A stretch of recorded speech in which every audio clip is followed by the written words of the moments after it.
Good morning on May the 3rd, 2023.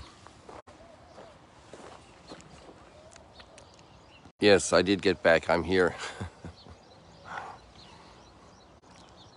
Thanks be to God, I had a great sleep last night. 6 hours straight through, 6.25 hours straight through without waking up. But that's also just a sign of exhaustion. It was a very blessed week, a good week. Our last sunrise stroll and chat here was last Monday week. Yesterday, today's Wednesday. So I have so much to share with you. So many blessings, really blessings. I was just thinking one of the most practical things was how so many times everything just worked out. Moving around without a car and always being given a ride, perfect ride. So many good and willing, helpful people. Sometimes we'd ask, where's the nearest bus? Where are you going? I'll take you there. And that's a motive of great gratitude. Mount Arbel is still here a week later, and the birds are chirping, and Magdala's here in all its beauty, all the gifts. There's even a group waiting at 9 o'clock for a tour, and some others in the afternoon come from far away. Had a wonderful week visiting aunts. Cousin aunt who was 100 years old in January, on January the 4th. Another aunt who was going to be 90 in November. Another aunt who is probably 93-ish. I don't know the exact numbers there.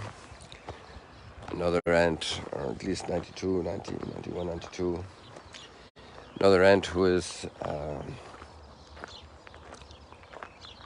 going to be 94 in July.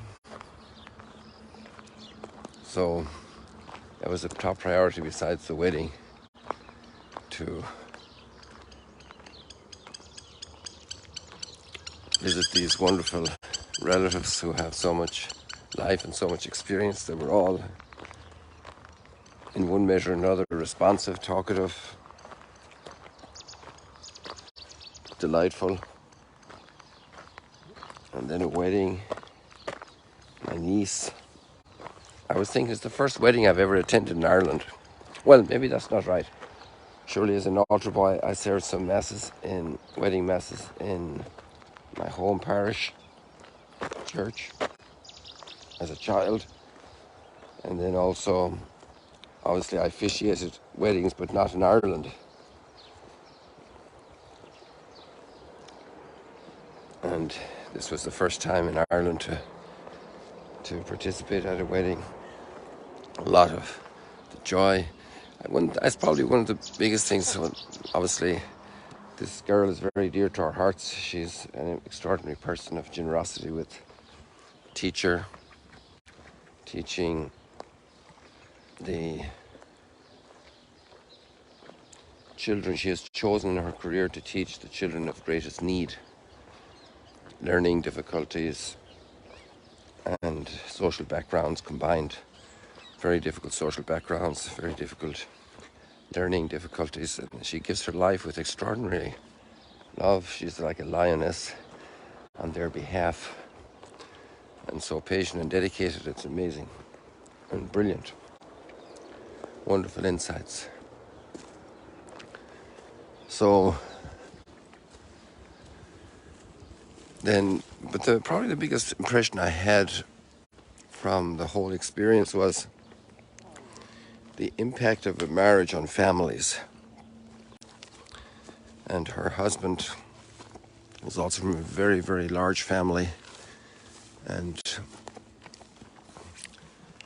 the fact now that all of these people are interconnected through this marriage, how marriage connects families, And now all the people in that family and from those areas have a new importance for us, a new value, a new meaning. Before, they were faceless in a way because we never knew them. Because of all the COVID stuff and everything, I didn't know her husband very well.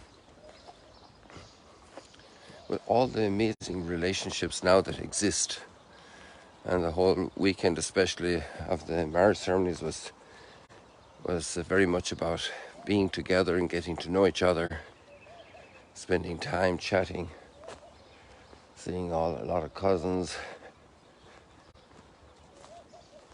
and discovering the incredible network of friends this new couple has.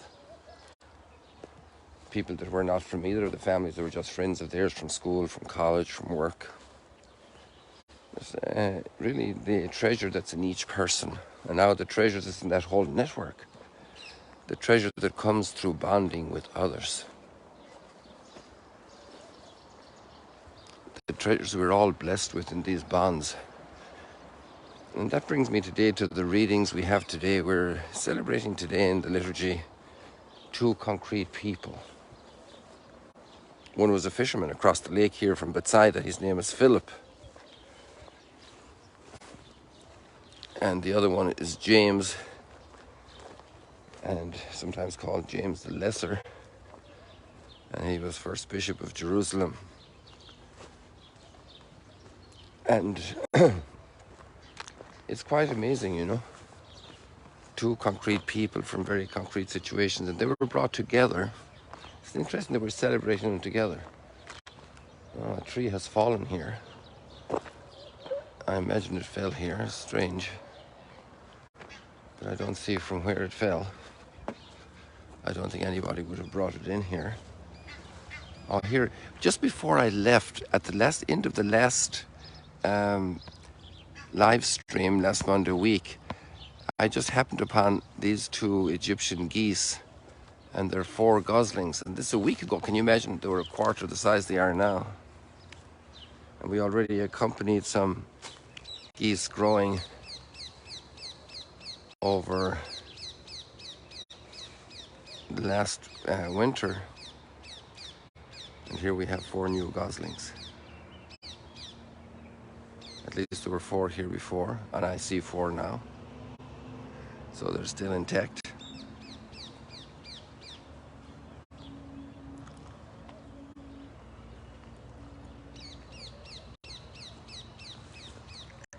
And they're learning the way of geese.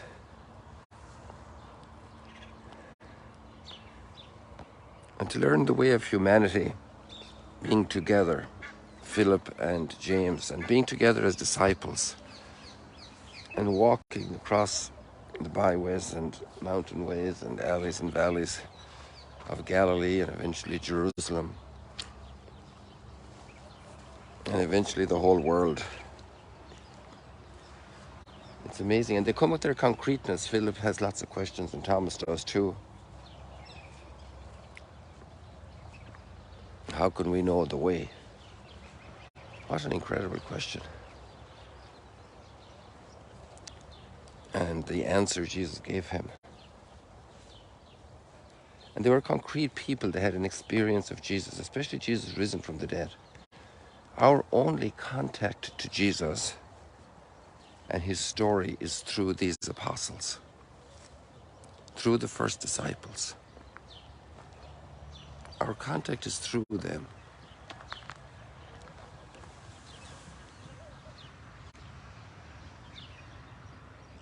The concreteness of the human being. Our contact is through to the mystery of God, is through others. And that's where how love of each other is so important, to enter into the mystery of God's love. And marriage also makes that very concrete, like Jesus called it. Because Philip and James is understood also to be a cousin of the Lord from Nazareth, brother of the Lord. Maybe even a half-sibling if Joseph had other children. to take care of, as the Eastern Christians understand and hand on traditionally, then the concreteness of relationships. And there that the divine mystery comes through the concreteness of relationships. How we should treasure every human relationship.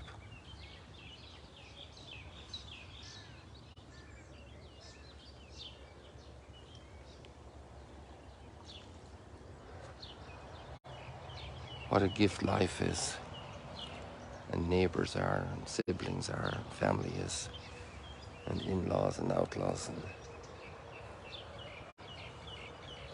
people, that's a lot for today, isn't it? Welcome back to Galilee. I'm happy you're here. Thank you for saying hello this morning. God bless you. See you later, alligators.